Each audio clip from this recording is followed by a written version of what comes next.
Menteri Energi dan Sumber Daya Mineral Bahlil Lahadalia memastikan stok bahan bakar minyak di dalam negeri aman saat ketegangan yang terus meningkat di kawasan Timur Tengah.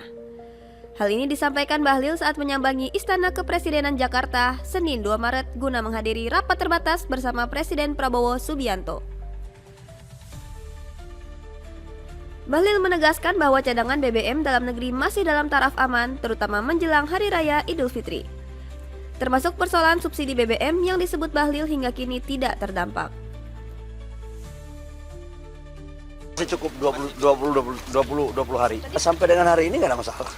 Tapi kan harga dunia kan pasti akan terjadi koreksi ketika kondisi geopolitik yang tetap terus memanas di Timur Tengah. Bahlil pun memastikan dirinya menggelar rapat bersama Dewan Energi Nasional untuk membahas kondisi geopolitik. Pembahasan juga termasuk langkah antisipasi yang perlu disiapkan terkait situasi panas dan saling gempur di Timur Tengah.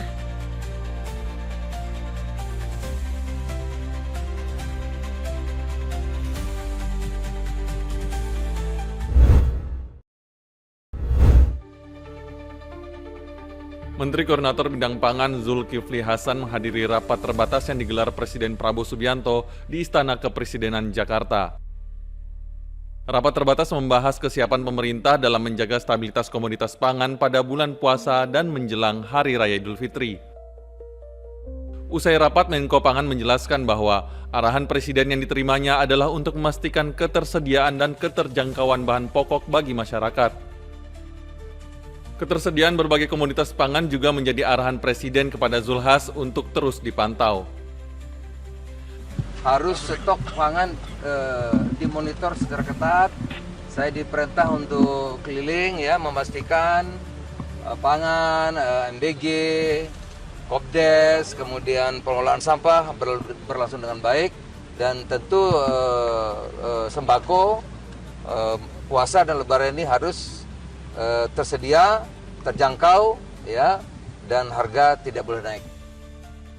Menko Zulhas menambahkan, stok pangan yang aman dan harga yang terkendali dinilai perlu diperhatikan menjelang meningkatnya aktivitas masyarakat pada masa Idul Fitri mendatang.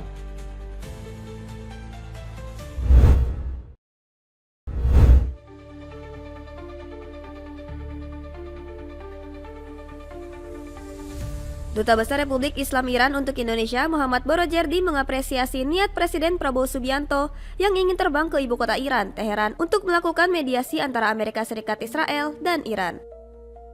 Namun Dubes Borojerdi menegaskan negosiasi tidak akan berpengaruh terhadap negara yang memulai perang terlebih dahulu, yakni Amerika Serikat dan Israel.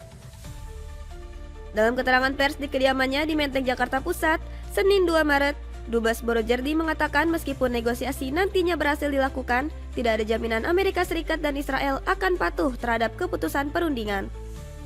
Untuk itu, ia meminta Indonesia sebagai negara dengan penduduk muslim terbesar di dunia, serta negara-negara Islam lain yang tergabung dalam Organisasi Kerjasama Islam, untuk bersama mengecam keras serangan tersebut dan menyatakannya sebagai tindakan itu ilegal.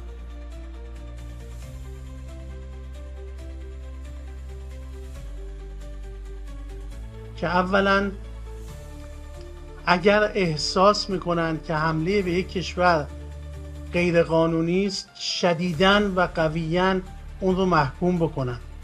دوما در سازمان‌های اسلامی، در سازمان‌های بین المللی، سازمان کنفرانس اسلامی، همکاری اسلامی، سازمان ملل و جاهای دیگه از ما حمایت بکنند. و سوما پویش‌هایی برای نبض جنگ را بندازند و جنگ رو در تمام دنیا نفی کنند و مخالفت خودشون رو با هر گونه جنگی نشان بدن. Sebelumnya, Kementerian Luar Negeri Republik Indonesia pada Sabtu 28 Februari melalui akun X resminya telah menyampaikan ke publik bahwa Presiden Prabowo bersedia untuk bertolak ke Teheran untuk menjadi juru damai. Rencana Prabowo tersebut merespons serangan Amerika Serikat dan Israel terhadap Iran yang menewaskan pimpinan tertinggi Iran Ali Hosseini Khamenei dan mendorong Iran menutup Selat Hormuz.